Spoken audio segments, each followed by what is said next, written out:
कलैया हमसे पिसाई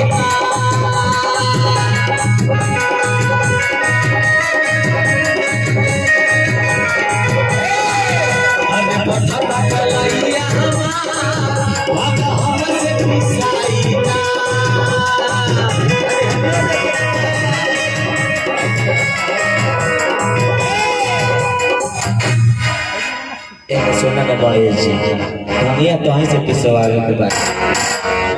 अरे बता था कलैया हमार कलाई क्या हो तने बता दो तई बात कई देखा तो ना प्रदीप राजा के तरफ से आई है तना धन आवता ये तो कलाई का होला कई होला तो कौन हिलावे जावे एने दिखाओ है सब लोग एकदम देखा देखे अरे बता था कलैया हमार तनी सही लागे रहो तब ना बड़े जी के बात कहबो देखो तू हाथ उठा के ताली बजा दे से एक ताली बजा के बता था कलैया हमसे पिसाई ना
सुनाई भोलेनाथ मिल गई नहीं ये जो भाई हमारे गौरा जी मिल गई है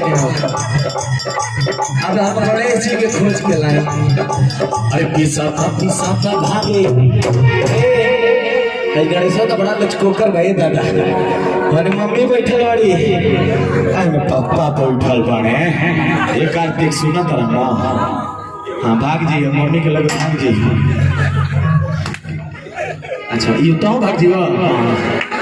आई जाता लड़का तो भाग गए तब सटा भांग के कलाई दवाई सैया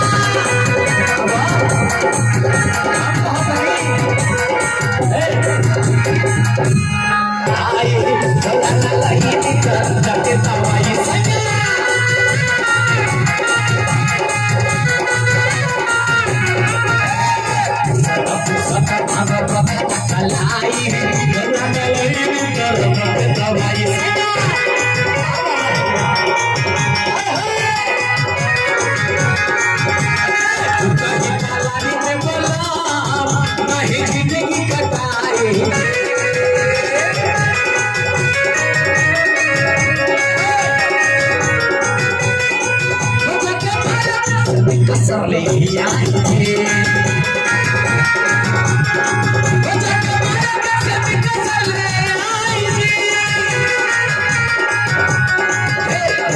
करके कोई हंसे आई अरे करके नहीं हर से आई थी एक पलक हमला कर दे गौरा जी कहली कि इतना सुंदर हम पति ना मुझने के मिल जाए कि पियकड़ा घोड़ी का करके नहीं हर से आई थी एक पलक करके नहीं हर से आई थी एक पलक लगाई मैं गेहूं काटते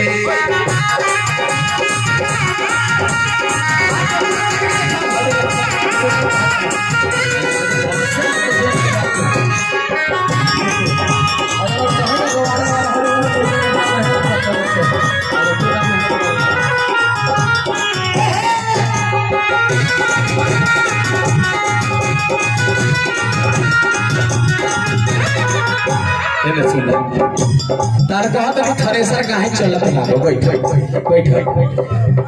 और चढ़ते सावन हम घर जाइबू और सची धनंजय से भांग दवाई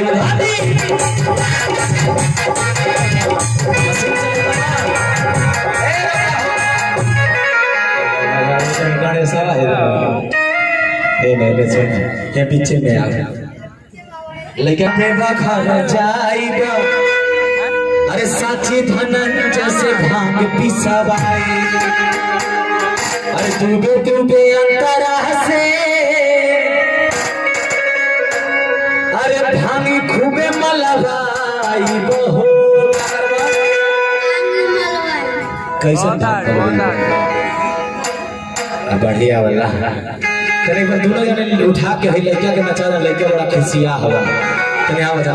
थोड़ा लाइट में आओ जा लाइट में आके दिल से गा अरे डूबे अंतरा से